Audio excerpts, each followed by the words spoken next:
Hi, and welcome to Science Time with Miss Victoria. This program is recommended for ages 6 and up, but as always, it depends on the science and STEM experiment that we are doing. So let's go ahead, as always, and begin. Now, before we get started, what I always to do before you touch anything is to wash your hands for at least 20 seconds. Now you can go to our YouTube channel or Facebook page and go on to the video where I wash my hands. To the rhyme for Shaka, I do the top and bottom, you remember, and then I do in between, and then I rub them all together. You do it slow, repeat it fast, or you can do the opposite. Start off fast and then repeat it slow. Either way, still come out to 20 and 25 seconds. Once your hands are all dry, the next step is to gather your supplies. However, we have yet to tell you what we're doing. I have mine out, but I haven't told you what we're doing. Last one is to have adult supervision just in case. It doesn't hurt for the adult to be present. They can help gather supplies and they can help you within the steps. And it's always just a nice time for a parent and children to do something together. So let's find out what we're doing and what supplies we're going to be needing. Okay, so supplies and what we're going to be making, we're going to gather supplies for hopping corn.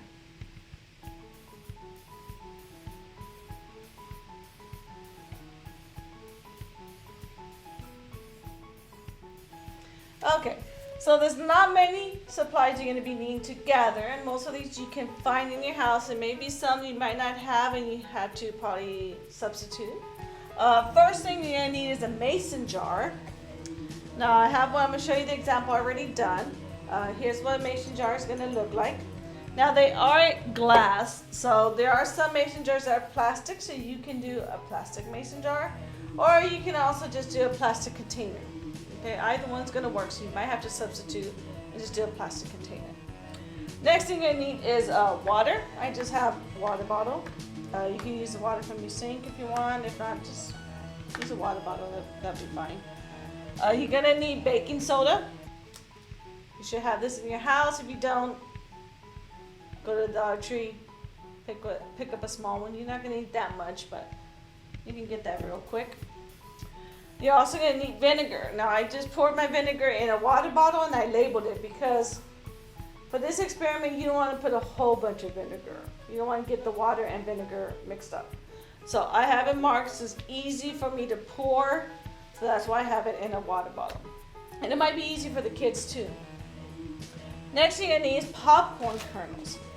Now, if you have a microwave popcorn, what you can do is tear that bag and get the kernels. You want them plain, so if you have microwave popcorn that's like buttered, don't use that one. If you do, you might have to rinse the kernels. But while you're at the Dollar Tree getting your baking soda, just pick up some popcorn kernels. And they'll be there where the microwave popcorn is. You'll find the regular kernel by themselves there. Last, an optional item is going to be food coloring. You can use it, you don't have to, like I said, it's optional, okay? So what we're going to do next is we're going to move on to our steps. So here are the steps.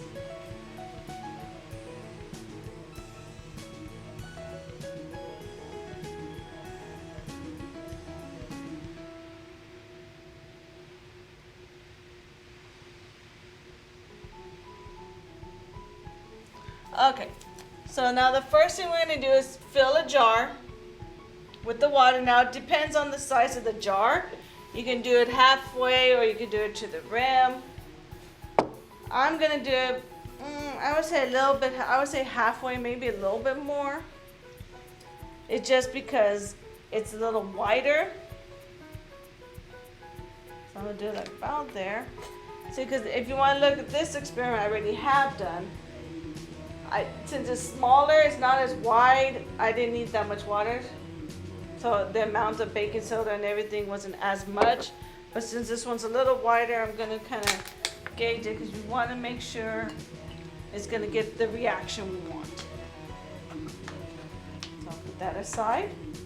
Okay, Now, if you want this point, you can add food coloring. I'm gonna leave mine without so that way I can see the kernels more. So I'm not gonna add the food coloring, but you can add it if you want. Remember, it's optional. Now we're gonna add 2 tablespoons of baking soda. I have a tablespoon measurement right here. If you don't have a tablespoon, just get a regular spoon. That's gonna be a tablespoon.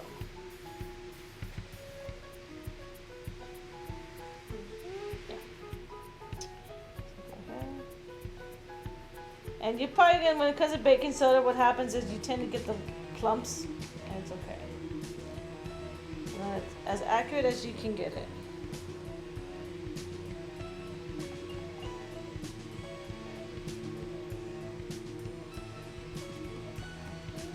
Now, once we have we're gonna have to stir it after we add the 2 until it's completely dissolved.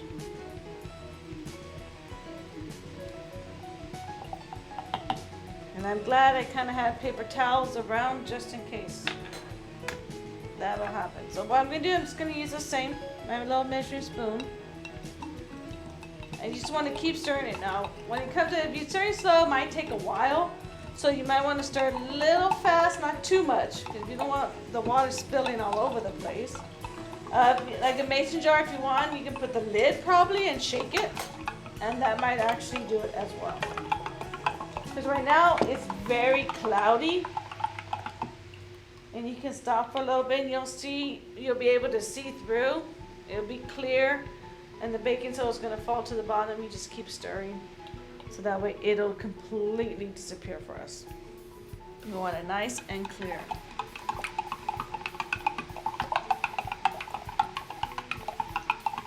And this is why if you add food coloring, it's kind of hard to tell if the baking soda has dissolved if you have it colored.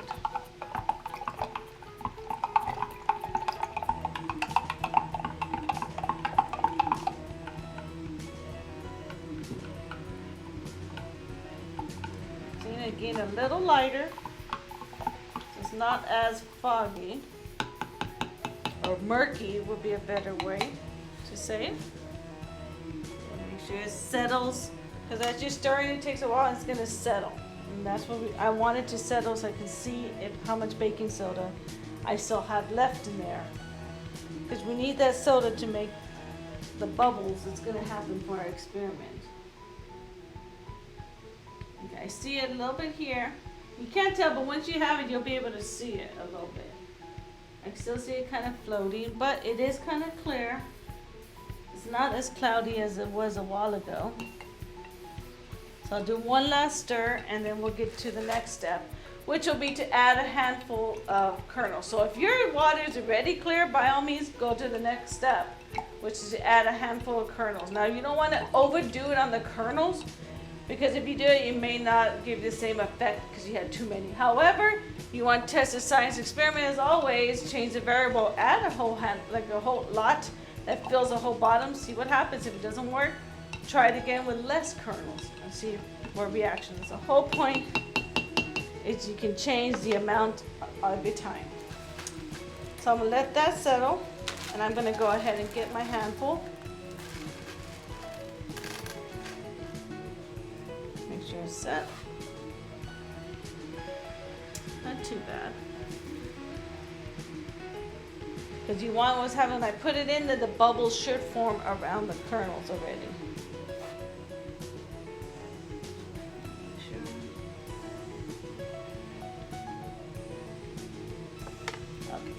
I'll go ahead and put my kernels in.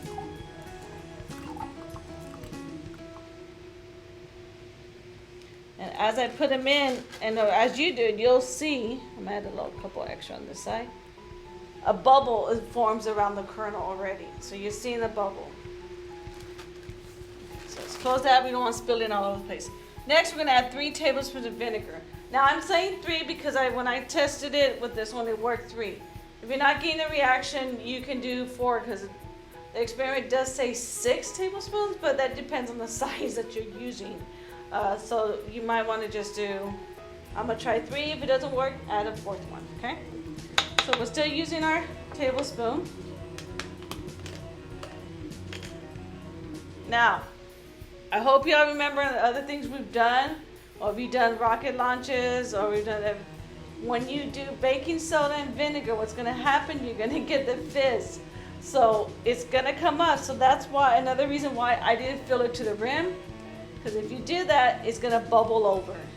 So if you want a bigger reaction, it's going to almost like a volcano reaction, as an extra bonus, you might want to do it in a container, inside of a container, so that way it spills in the container, not all over your counters. So I'm going to go ahead and do the first one. You're going to see the chemical reaction right away.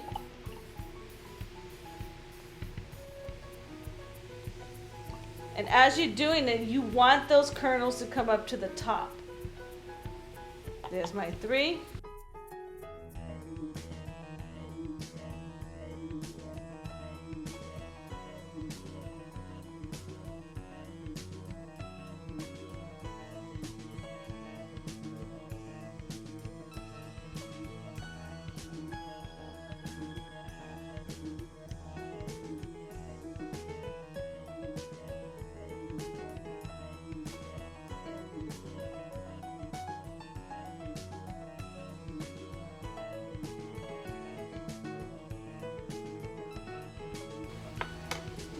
And you'll see the kernels are at the top because the bubbles from the baking soda is doing it. So they're floating up and they're going to be going down, and it just keeps going up and down. So they're like hopping corn.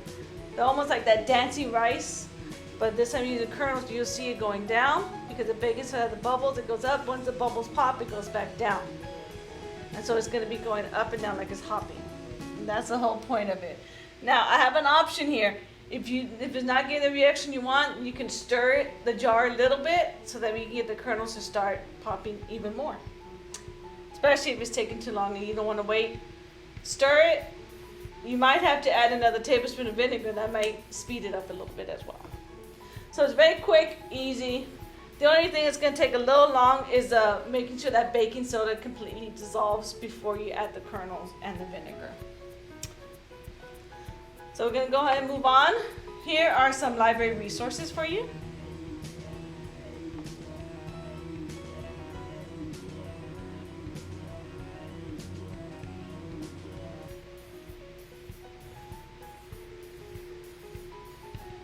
Alright, so the ones I have on this side, when I show you the slide, you're going to see one STEM Lab, STEM Play and Learn, some 365 wonderful science experiments.